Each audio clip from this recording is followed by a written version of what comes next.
All right.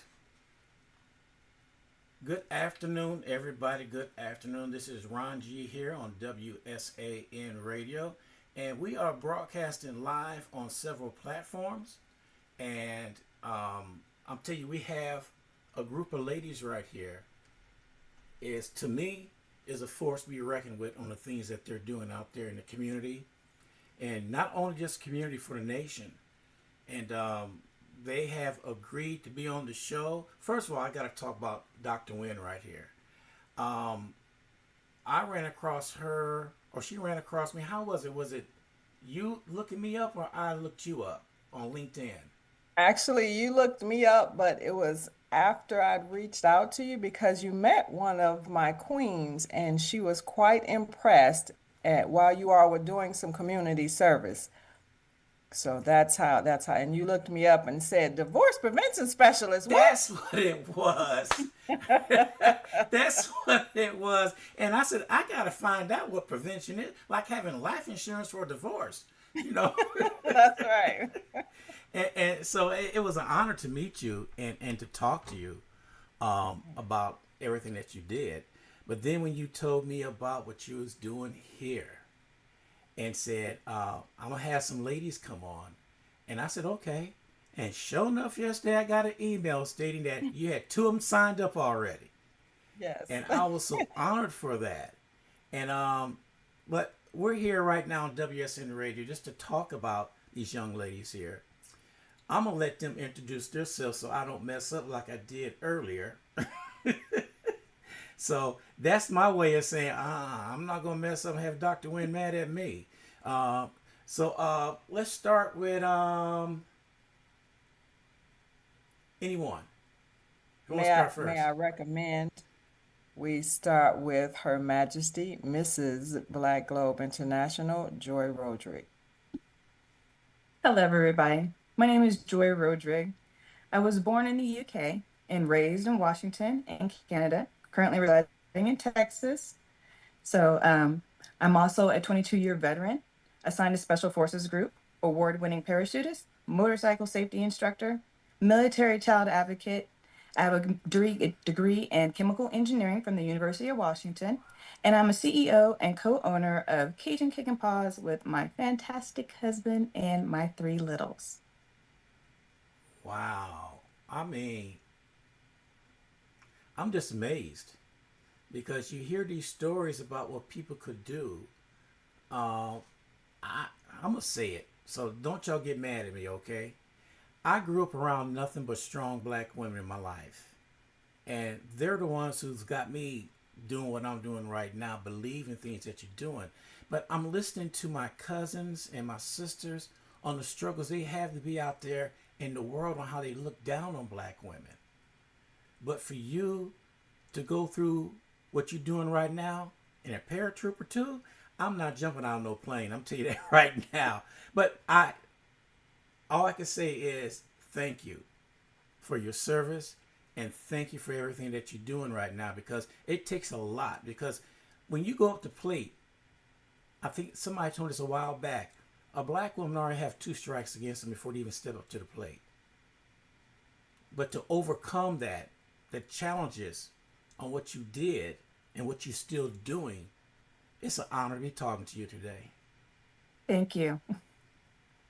Absolutely. Now, if we would talk to Her Highness, Ms. Black Globe North America, Shanté Berry. Good morning, everyone. My name is Shanté Berry, and I am Ms. Black Globe North America. I am the founder and CEO of Berry Best Publishing Company. I have worked and written for Essence Magazine. I'm the author of three best-selling publications, including my books Ride It Out, God Goes, and Be the Light. As a former UNCF scholar, I graduated from Xavier University of Louisiana, and also I just recently received my master's. I was born in California, raised in St. Louis, Missouri, and now I reside in Texas. I'm excited about representing Miss Black Globe North America. Thank you. Wow, so you reside in Texas, where, Houston? Yes, sir. I just took a wild guess. I didn't read up anything. I just took a wild guess, Houston. That's phenomenal. The things that you're doing too, just to get out there and recognize and push other black women and writing for Essence magazine, that by itself is right there. And the books that you wrote, you know, I try writing. I wrote some poems, but but that's a challenge by itself. Um, We're gonna have to hear one of those poems. I'm just gonna put that out there. oh man, I recorded. I could play it for y'all. Okay, I, we'll wait. We'll yeah, wait. yeah, I did record. Matter of fact, I was at a poetry reading. I was going there just to sit up there and support. And they asked me to give a read. I said, I don't have no poems here. So I looked at my phone. I found one I had in my phone, and I read it. They said, "Who wrote that?" I said, "Me." "You, right?" You are a man of multi talents. It you sounds know, like. whatever it is, I just do it. So, but no, I am blessed to be honored with you and things that you're doing for the community because God knows we need more strong black women like y'all around to push other women to challenge them to do things because I always hear, I don't know what to do. I can't do it. And my mom always told us never use the word can't. Just do it. And so I find myself out there. The things she was teaching my sisters and stuff about growing up being a woman, I took some of that, took that advice myself and use it. I figured, Uh, hey, I could use it too. What's she gonna do? Beat me up? But, She but might, but that's not where we're going with no, that. no, but no, So but just so you know, you have a Hurricane Katrina survivor and yes, the paratrooper of 114 jumps across three different countries. So I just wanted you to know some of their background when you talk yeah. about what we can do. Well, speaking about that, let's bring up the first question.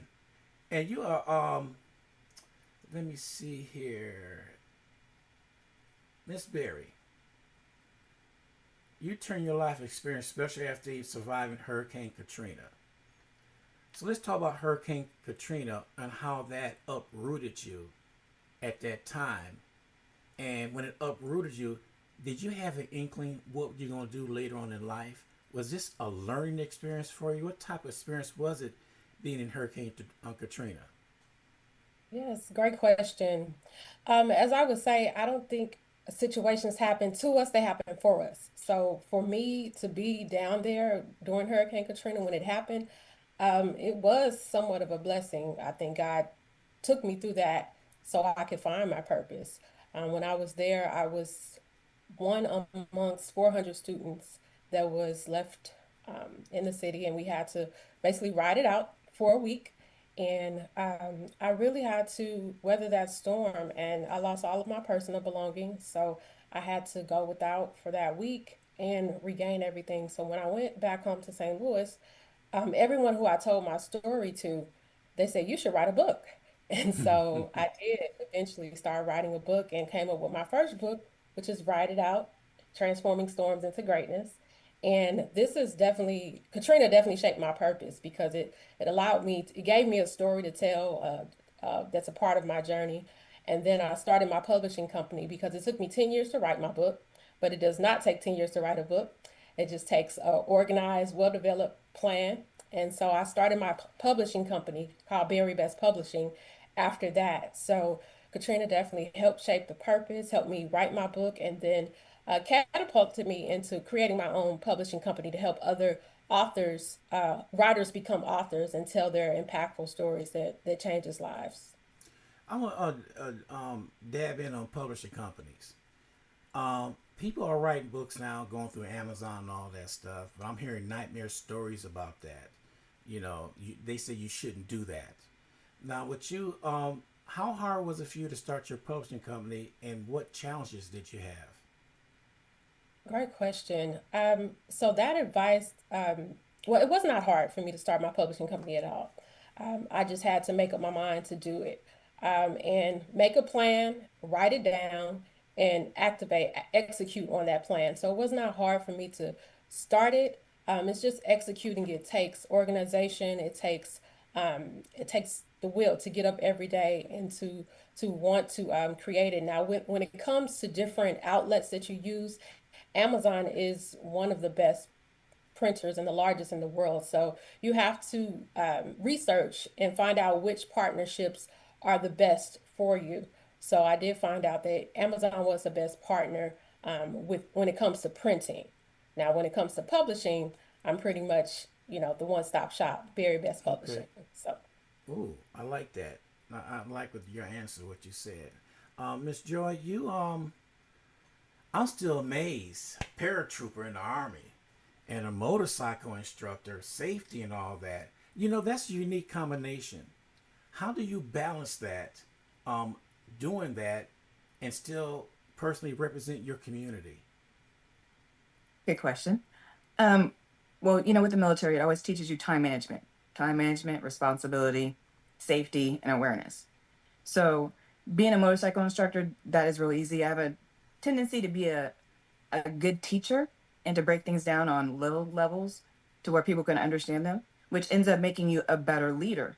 So, with those leadership skills and dealing with different personalities, it makes it an even balance back and forth.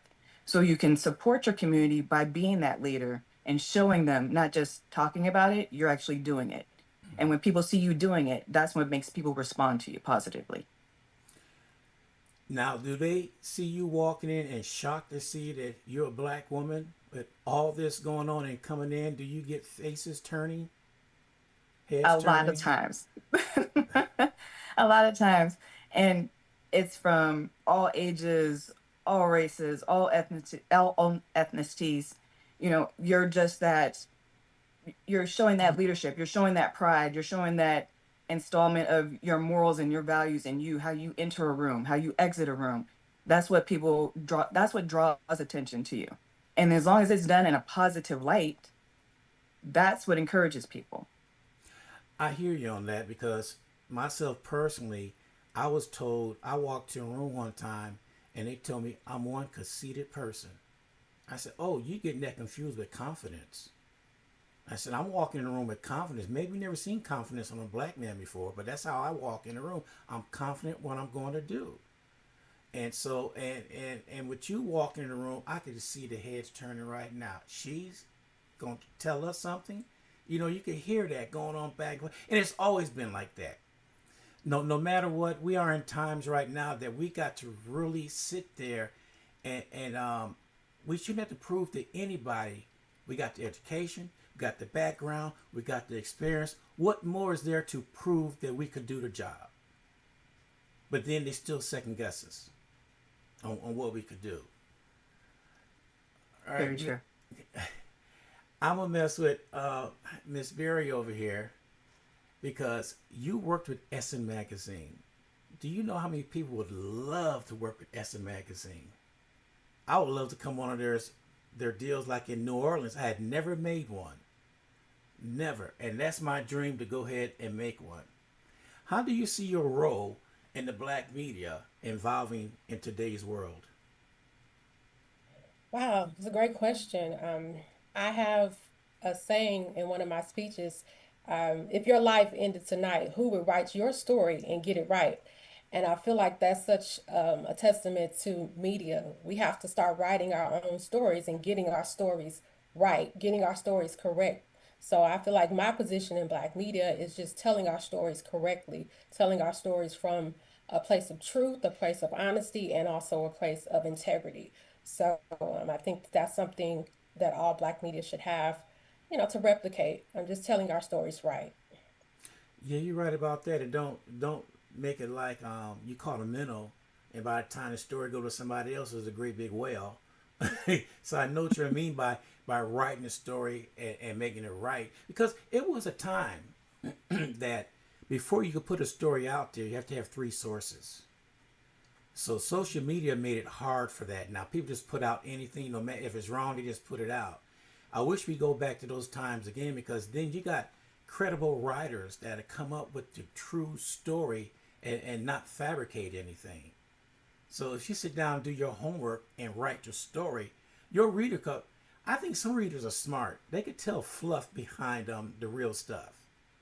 You I know. would I would want to jump in on that because for Shantae and Joy, Her Highness and Her Majesty, invited us as the Black Globe International Pageant System to go to New Orleans, Louisiana during the Essence Fest weekend. And so as a result, we had an opportunity. I had never been to Essence Fest, so I had a wonderful time. It was a great experience. We walked into the room, and the celebrity of these fabulous, beautiful women was evident. There were a number of people stopping us, wanting to take their pictures, wanting them to just to see what's going on. What are you doing? Tell me about your story. And that was happening a lot, a lot, a lot. And so we had an opportunity to go to Essence Fest. We had an opportunity to see that. We had an opportunity to really uplift a lot of people who did not know or had never seen so many beautiful Black queens with actually wearing their crowns at one time. And so it was a powerful, fantastic thing. The little girls, we had several little girls that said something along the lines of, "Look, mommy, a real princess." Oh, And yes, and they would run up to the ladies. And so that's part of why Black Globe International Pageants was founded, because my daughter, who was 3, was watching with me a pageant. And across the screen, the top 5 ladies came across the screen, their pictures, their headshots, all blonde haired, blue eyed women. My daughter then, after, when it was tea time, had a yellow scarf, a yellow towel on her head. And I said, "Honey, why do you have the towel on your head as opposed to spread on the tea table?" And she said she wanted to look like the beauty queens. "Oh, no, you don't." I said, "Honey, you are gorgeous, beautiful, fabulous." Yes, those ladies were pretty and nice and all the things, because God made us and we can all be blessings.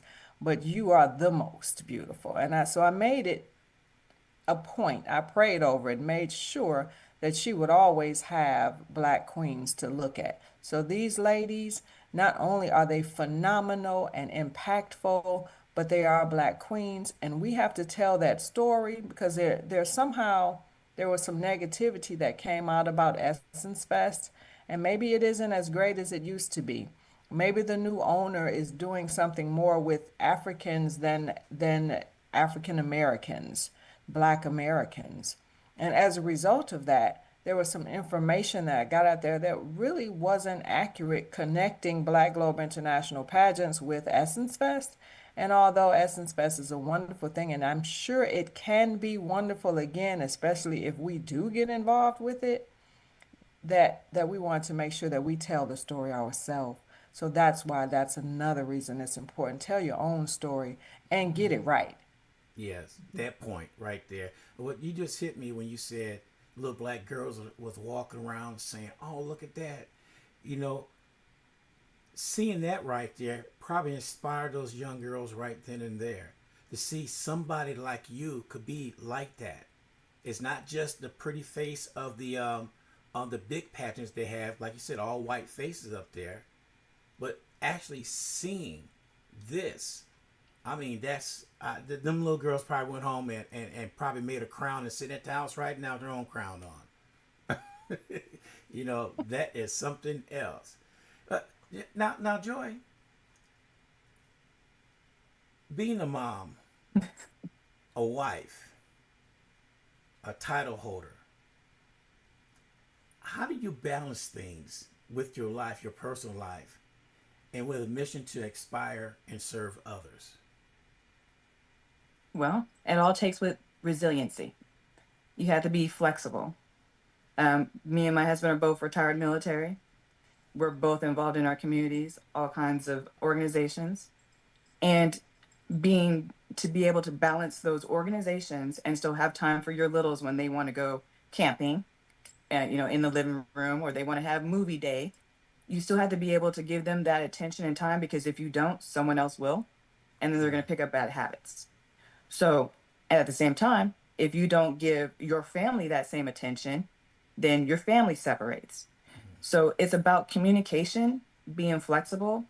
Communicating is the main thing, good and bad, because not everything's going to be positive. But as long as you talk about it, it makes everything work like a puzzle. You can put all the pieces together. If that one piece that's missing is out there flapping because you didn't communicate about it or you didn't spend that time, you'll never be able to put that piece together to make a whole picture.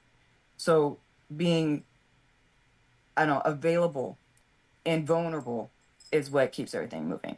Mm, I like that. I like you said a piece of the puzzle. If that piece is missing, it's hard to get that piece back.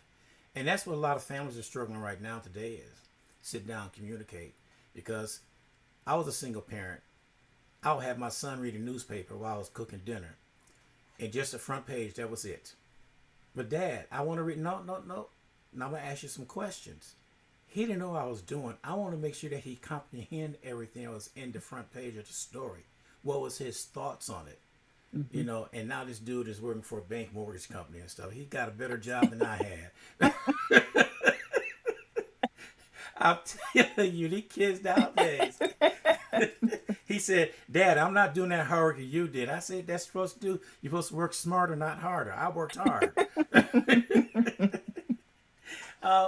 Miss Berry, what advice will you give someone in the community who's facing life storms and needs encouragement to ride it out? Great question. Oh, wow. The advice that I would give them. Definitely situations don't happen to you, they happen for you. Um, know that God wants to get the glory in your story. So whatever is happening to you, it's happening to push you towards your purpose. So don't shy away from it. And then also just lean into your lesson. It's a lesson behind every experience of adversity.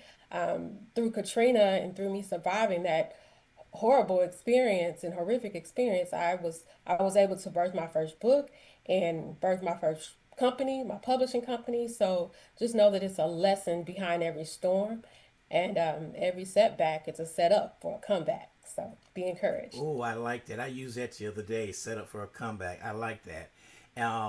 What you just said, my memory sort of went back there when I was in college.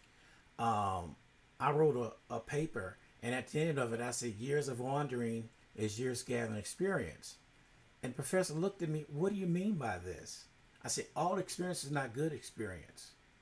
Mm. But if it's bad experience, you chuck that somewhere. You don't want to do that again. If it's good experience, you put in your database and use that later on in life.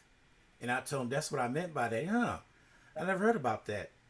And I said, okay, I guess I was the first. I don't know. But what you said, it does take time and everything you do. I'm going to ask you one more question about Katrina.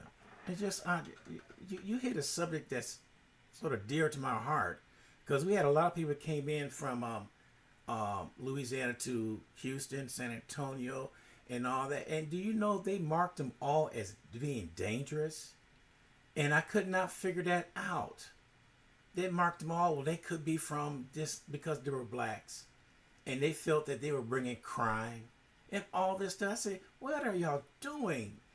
These people just washed away out their house and everything, and you gonna treat them like this?" So, did you experience any of that racial bigotry out there? Unfortunately, I did. I did not identify with the term refugee that they gave some of the survivors of Katrina. I was blessed to go to Houston when I was able to get out of New Orleans, and then I went to Atlanta and then back home to St. Louis. So I had a long journey home. And amongst my journey, I just noticed that term that was circulating, refugee. Like our ancestors didn't build this beautiful land that we that we reside in. So it was just very Mm-hmm. confusing, if anything. So I let that term just kind of roll off the back and just I didn't identify with it at all. And but you do experience those things, unfortunately, because we do have those mindsets of certain people have different mindsets about, African Americans or Black people. And I just had to stay positive and tell my own story correctly. So thankfully, when I got back home to St. Louis, it was nothing but love. I had free tuition waiting on me back at home, and just the thoughts and prayers of my family. So I really didn't identify with those words too much. Well, good for you for pushing that back and not falling into their trap. That's what I call it. Good for you for doing that. All right, one final question. This is going to be for both of you. If you could leave our listeners one final thought today about resilience, leadership, community service, what would it be? Ooh, I'd like to go first. Okay. So it would be to one, always stay positive, be flexible, and don't just talk about it. If you see something wrong, do something about it. Be active, get involved. That's what's going to make the change. Okay.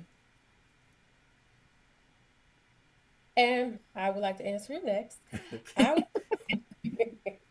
I I would leave them with the message of you are who you think you are. You're exactly who you think you are. So be that person, be the model, be the example. So model what you want to see. If you want to be a person of excellence, model that within yourself. You're exactly who you think you are, and just set your mind up for success every day to be that impactful person, to keep going and never give up. Okay. Now I'm going to give the floor to all three of y'all. Just final thoughts. Where you at, what you going to do, and how can they get a hold of you? So I'm going to obviously yield the floor to my queens. If we would go with Your Highness Ms. Black Globe North America, Shanté Berry first. Yes, so you can, I reside in Houston, Texas. I'll be doing book signings and looking for new authors always. So you can get in touch with me at Berry Best Publishing, which is my tagline on Instagram and Facebook. Okay. And Your Majesty, Mrs. Black Globe International, Joi Rodrigue. Well, I will be here in San Antonio. And if I'm not here in San Antonio, I'll be in Louisiana. And if I'm not in Louisiana, I'll be in Canada. So I'll be all over the place, visiting schools, visiting communities, doing community service, being out there setting a positive light. And if you would like to get in touch with me, you can get in touch with me at Mrs. Black Globe International at gmail.com or at Black Globe Pageant, blackglobepageants.com. Okay. Absolutely. And for me, I am Dr. Nguyen. I am the divorce prevention specialist and the founder of Black Globe International Pageants. And we are looking to do some outstanding things. One, we're bringing pageants across the globe. So we are talking to Ghana, we are talking to Liberia, we are talking to Canada. We are already ready for Canada. We have our United States pageant coming up in March or April, spring 2026. So we're definitely looking to put the crown on your head because our delegates are already queens. We're just looking forward to crowning you. You can go to blackglobepageants.com and you can find us over social media at Black Globe Pageants as well.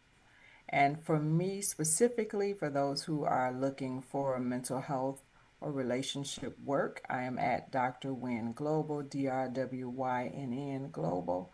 So we are absolutely super excited to be here on WSAN Radio with the awesome Mr. Ron right here. Thank you so much for inviting us, and we absolutely will look forward to hearing and listening to the replays as well. Oh, yeah, I have those up and going later on today.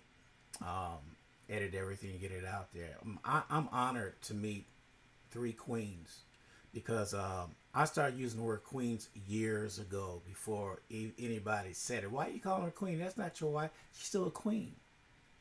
You're still a queen. A queen, it doesn't mean that I'm married to. No, you're my.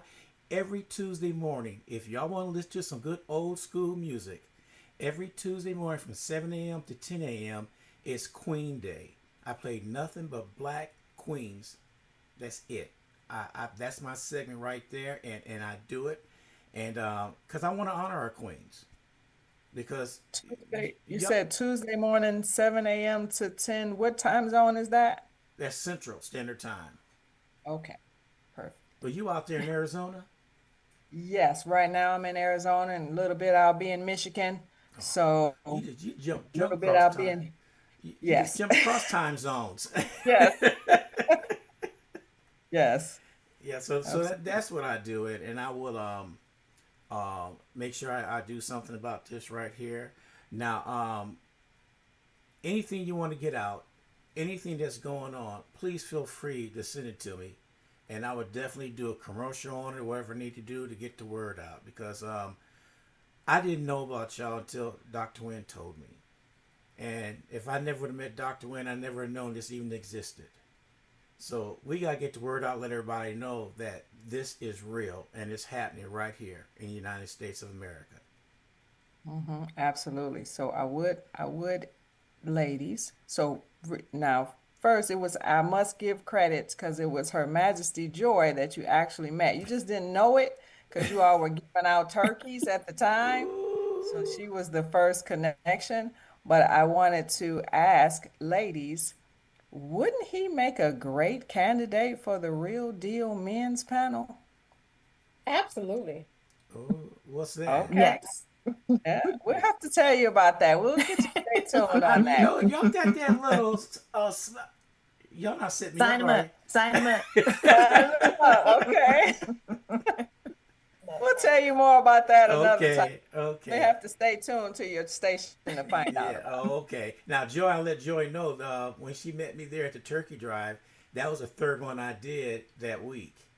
Oh, wow. So it. Wow. I'm out all the time doing things. I think we gave out a total of 1,500 turkeys at your spot we were at, Hmm. but a total of 5,000 something throughout the city. Hmm. Wow. And Wow. and so I'm all about community. You know, I'm not in it for the money. People say you're not in it for money. I said I'm good. I said you know, it's nice, but I'm not in it for the money like most people are in it for the money. I'm in it for the people and for the community, and that's just me. That's outstanding. So Thank you so much, sir. thank We you, appreciate and I would definitely stay in touch. And I'm pretty sure, Dr. Wynn, you're gonna send some more my way. I already know that. it. Yes, sir. I have some more for you. Yes, sir. All right. Well, y'all take care, and thank you for coming on the show. Thank you for your Thank time. you. All right. Recording stop. All right. That was a good one right there. So make sure you tune in for our, let me see. I'm gonna edit everything right now, so it should be out by 6 this evening. All right, this is Ron G on WSAN Radio. Peace and chicken grease. I'll catch everybody bright and early tomorrow morning at 7